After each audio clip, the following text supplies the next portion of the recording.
Ladies and gentlemen, the armed conflict in Yemen is escalating more and more with each passing day.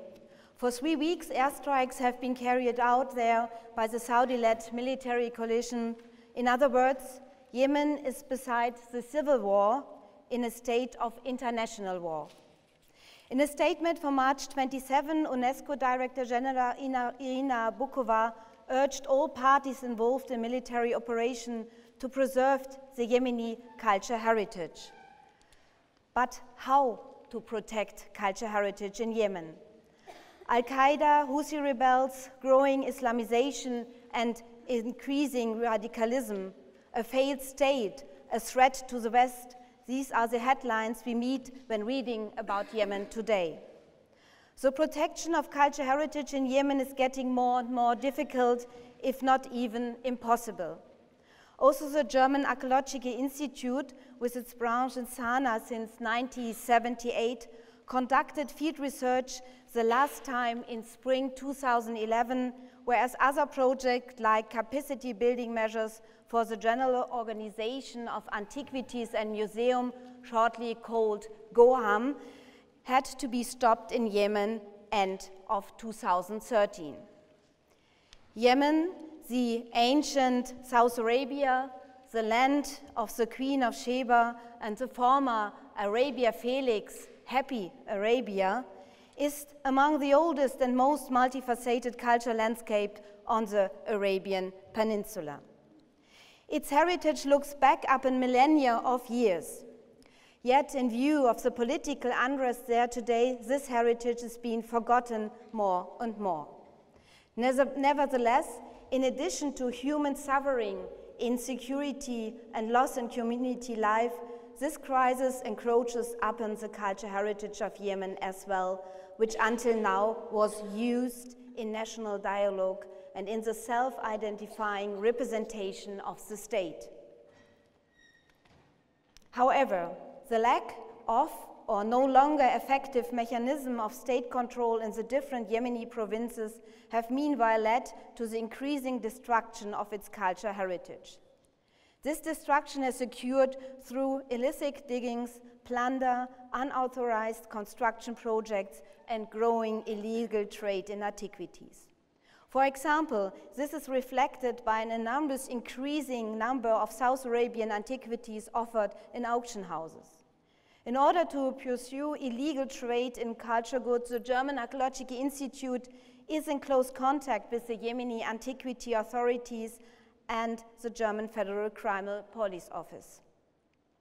Furthermore, reports about systematic illegal excavation have increased. Even before the present crisis, these were alarmingly active in regions in which the authority of the central government had little or no influence. And now they too have increasing with the spread of anarchy throughout large areas of the country.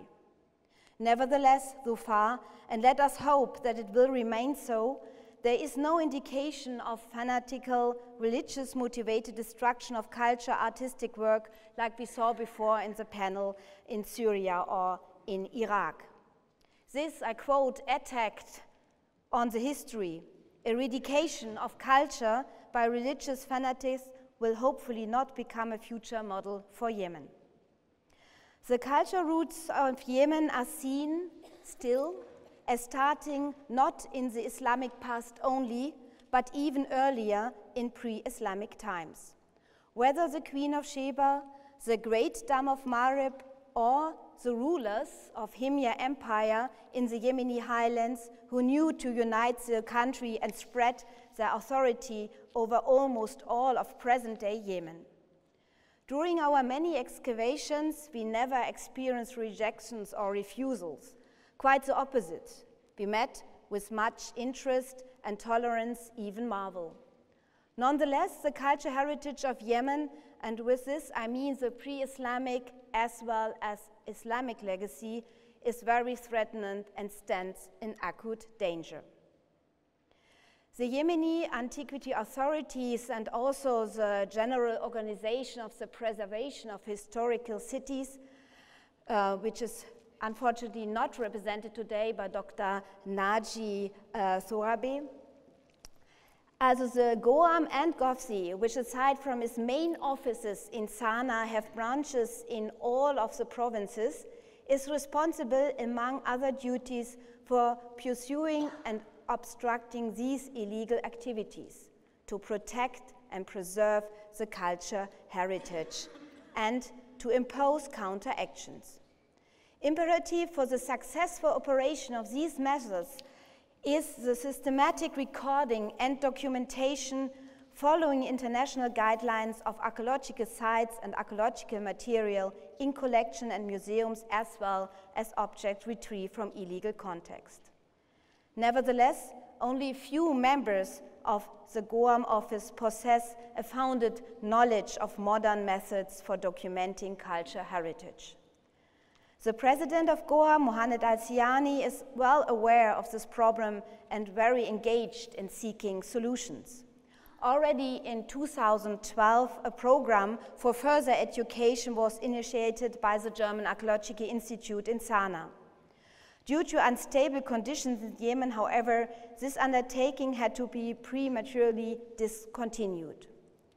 For this reason, the German Archaeological Institute, with the financial aid of the German Federal Foreign Office, will conduct a summer school, let's say, for employees of Goam in Berlin or an Arabian third country with secure conditions this year. Parallel to this, a further project will be set up by us.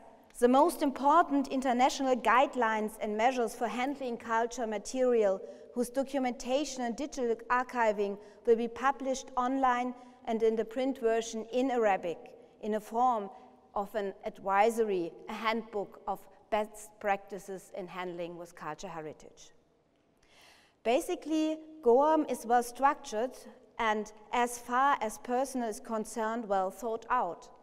The central office assigned relatively independently acting directors to every province, who were responsible for the site as well as the museums located there. The range of duties encompassed the study, protection, preservation, including restoration and conservation of archaeological sites, as well as the presentation of the movable and unmovable culture material. The number of employees is relatively large, but still not enough, whereby most are concerned less with archaeological work and function more as guards. These guards stem from the traditional clans and tribes in the region of the sites and are chosen for this position with the permission of the head of the respective clan and tribe. On one hand, herein lies one important strength of the system. So the feeling of responsibility for local cultural heritage is correspondingly great. Yet, on the other hand, this traditional tribal structure has the result that any influence on the part of the central state authority is more or less impossible. Hence, the attempt to nationalize an archaeological site that is located outside of an urban center almost never succeeds. Archaeological material found within a tribal region usually remains in that particular province, mostly even in the vicinity of the site in the tribal area.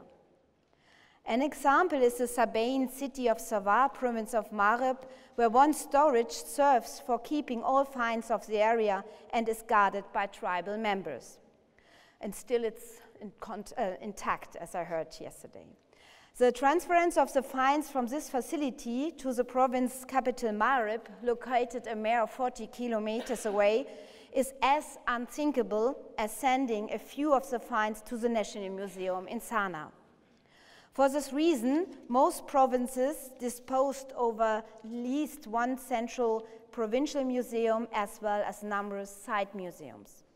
The situation, combined with the absence of a central program in which sites and finds are systematically recorded, makes an overview and control of museums' holding and of archaeological sites, including plunder, theft, and so on, wholly impossible.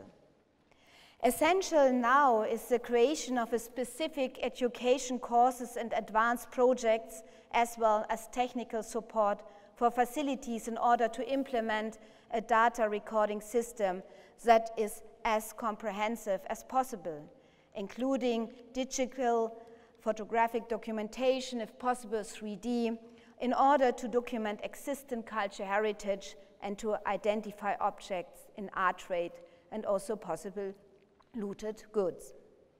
In the medium or maybe more long-term, education and the creation of an unbiased cultural historical understanding in the Yemeni society for their history and regional cultural heritage are important elements for its protection and preservation. The German Archaeological Institute, together with its Yemeni partners, is attempting to contribute to these efforts in all areas. And this is also an appeal to the international community not to forget Yemen, the former happy Arabia. Thank you very much for your attention, and thank you for the organizer.